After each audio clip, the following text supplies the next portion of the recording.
ఎంతసేపు నీ బిడ్డలు, ఎంతసేపు నీ దోపిడి, ఎంతసేపు నీ ఫామ్ హౌజులు కట్టుకోవాలన్న ఆలోచన తప్ప నీ కొడుకుకో బిడ్డకో ఉద్యోగాలు ఇవ్వాలి, పదవులు ఇవ్వాలి, ప్రజలు బండకేసి కొడితే మళ్ళీ శాసన మండలి సభ్యత్వం నీ బిడ్డకు కవితకిచ్చినవు తప్ప తెలంగాణ ఆడబిడ్డలకు చదువుకున్న పిల్లలకు ఉద్యోగాలు ఇచ్చినవా అని నేను అడుగుతున్నా. నువ్వు ఉద్యోగాలు ఇవ్వక 10 సంవత్సరాలు స్టాఫ్ నర్సులు నియమించక నువ్వు నిర్లక్ష్యం చేసిన కాబట్టే మొన్న మా దామోదర్ రాజ నరసింహ గారు వైద్య ఆరోగ్య శాఖ ద్వారా ఎల్బీ స్టేడియంలో 7,000 మంది ఆడబిడ్డలకు స్టాఫ్ నర్సు ఉద్యోగాలు మేమొచ్చి ఉద్యోగాలు ఇచ్చినాం. నీ బిడ్డ నిజామాబాద్ ఎంపీల బండకేసి కొడితే తండ్రిగా నీకు దుఃఖం పొంగుకొచ్చింది. నీ బిడ్డకెంబడే శాసన మండలిలో మళ్ళీ పదవి ఇచ్చినవు గాని గా ఆడబిడ్డలకు స్టాఫ్ నర్సు ఉద్యోగాలు ఇచ్చినవా? గది నీ నీతి, నీ జాతి. మరి మేము 7,000 ఉద్యోగాలు స్టాఫ్ నర్సులు ఇచ్చినాం. ఇవాళ నీ అల్లుని నీ కొడుకుని మంత్రిని చేసుకున్నాం. కానిస్టేబుల్ ఉద్యోగాలు 15,000 ఉద్యోగాలు భర్తీ చేయక ఆకాశంలో వేలాడుతున్నట్టు త్రిశంకు స్వర్గంలో నిరుద్యోగ యువకులు ఉంటే కోర్టులో కేసు ఉంటే నువ్వేమైనా పరిష్కరించినావా అని నేను అడుగుతున్నా. అందుకే మేము వచ్చిన ఎంబడే హోంశాఖ నా దగ్గరనే ఉంది. డీజీపీని ఇతర అధికారులను పిలిచి సమీక్షించి వేలాది మంది నిరుద్యోగ యువకులు ఈ రోజు నిరుద్యోగులుగా అమీర్పేటలోనో లేకపోతే అశోక్ నగర్ చౌరస్తాల్లో, దిల్సు నగర్ చౌరస్తాల్లో ఇంటికెళ్ళి తల్లిదండ్రులకు మొహం చూయించుకోలేక నిస్సారంగా జీవితం గడుపుతున్నారు. వాళ్లకు ఉద్యోగాలు ఇవ్వాలని కోర్టుల్లో ఉన్న కేసులను ఇవాళ త్వరితగతిన పరిష్కరించాలని ప్రయత్నం చేసినాం. నువ్వు ఎంత అడ్డం పడ్డా, నువ్వు ఎంత గగ్గోలు పెట్టినా, బిల్లా రంగాలు మమ్మల్ని ఎన్ని శాపనార్థాలు పెట్టినా 15 రోజుల్లో 15,000 కానిస్టేబుల్ పోస్టులు భర్తీ చేసే బాధ్యత, 15 రోజుల్లో 15,000 కానిస్టేబుల్ పోస్టులు భర్తీ చేసే బాధ్యత మా మంత్రివర్గం తీసుకుంటుంది. మాది బాధ్యత అని చెప్పి నేను ఈ వేదిక మీద నుంచి మాట ఇస్తున్న మిత్రులారా, ఈరోజు తెలంగాణ సమాజం ఆలోచన చెయ్యండి. ఈ తెలంగాణ రాష్ట్రం ఎవరి చేతిలో భద్రంగా ఉంటుంది? ఈ తెలంగాణ రాష్ట్రం త్యాగాల పునాదుల మీద ఏర్పడ్డ ఈ రాష్ట్రం ఎవరు భద్రంగా కాపలా కాస్తారు?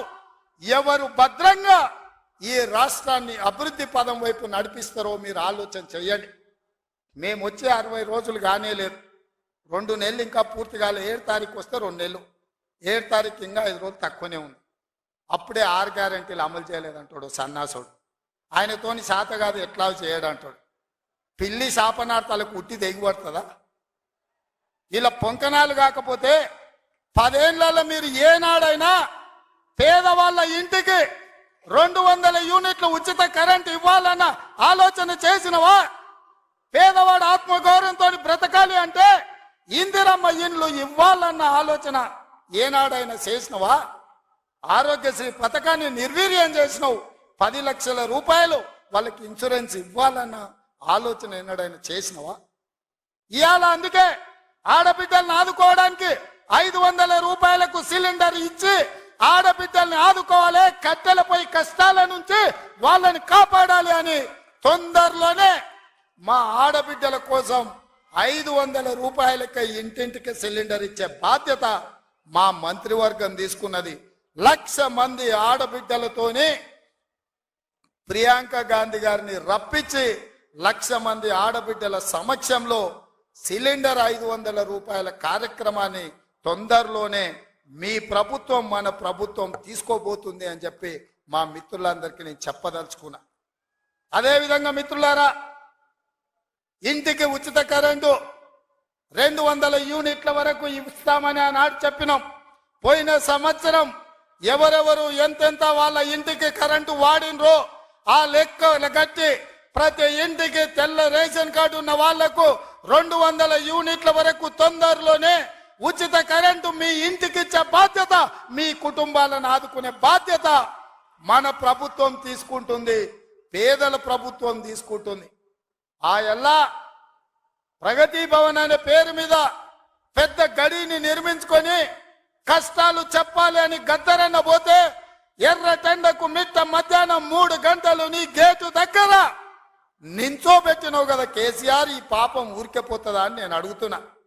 అందుకే కదా పార్టీని మొన్న జరిగిన ఎన్నికలలో బొక్కలు ఇరగొట్టి బోర్ల బొక్కలేసి గుణపాఠం చెప్పిండ్రు. గద్దరన్న ఉసురు తలిగింది కాబట్టి మీ బొక్కలు ఇరిగిన బిడ్డ, అది గుర్తుపెట్టుకోండి అని నేను చెప్పదలుచుకున్నా. అందుకే మిత్రులారా, ఇవాళ ఈ ప్రభుత్వం మీది మనది, ఈ ప్రభుత్వం పేదోళ్ళది. ఈ పేదోళ్ళ ప్రభుత్వంలో ఆదిలాబాదును దత్తత తీసుకుంటాం. తప్పకుండా తుమ్మిడిఎట్టి దగ్గర ఉత్తమ్ కుమార్ రెడ్డి గారి అనుమతితోని సాగునీటి ప్రాజెక్టును కడతాం, కుప్టి ప్రాజెక్టును కడతాం, సబర్మతి ప్రాజెక్టును కడతాం, కడెం ప్రాజెక్టును రిపేర్ చేస్తాం. ఈ ప్రాంతాన్ని సాగునీటి రంగంలో పైనుంచి వస్తుంటే మా కొండ సురేఖక్క చూపిస్తుంది, కింద క్రేన్ పెట్టి బాయి తవ్వుకుంటారు నీళ్ల కోసం, సాగు నీటి కోసం. మరి ఆ సన్నాసోడు 1 కోటి ఎకరాలకు నీళ్ళు ఇచ్చిన అన్నాడు, ఏడిచ్చిండా? వచ్చినా ఇవాళ హెలికాప్టర్ల పైనుంచి వస్తే ఎడారిని చూసినట్టుంది, ఎండిపోయిన పొలాలు కనిపిస్తున్నాయి. నీళ్ల కోసం బావులు తవ్వుకుంటారు. ఇవాళ బావి తవ్వే క్రేను అది చూపించి సురేఖక్క అన్న ఇంకా బాయిల వ్యవసాయమే ఉంది, ఇక్కడ నీళ్లు రాలేదని. ఇవాళ వస్తావా కేసీఆర్, నీకు మళ్ళోసారి చూపిస్తా ఈ ప్రాంతాన్ని. ఏనాడా నువ్వు వచ్చినవో రాలేదో నాకు తెలియదు, ఎన్నికలప్పుడు ఓట్లాడుకోనికి వచ్చుంటావు, కానీ ఈ ప్రాంతాన్ని చూడడానికి ఎప్పుడన్నా వచ్చినవా? రా, ప్రభుత్వం హెలికాప్టర్ పెడుతుంది, మేము వస్తాం, నీకు చూపిస్తాం. 1 కోటి ఎకరాలకు నీళ్లు ఇస్తా అనే పేరు మీద లక్షల కోట్ల రూపాయల దోపిడీకి పాల్పడ్డావు తప్ప ఈ ఆదిలాబాద్ కు నీళ్లు ఇవ్వలేదు.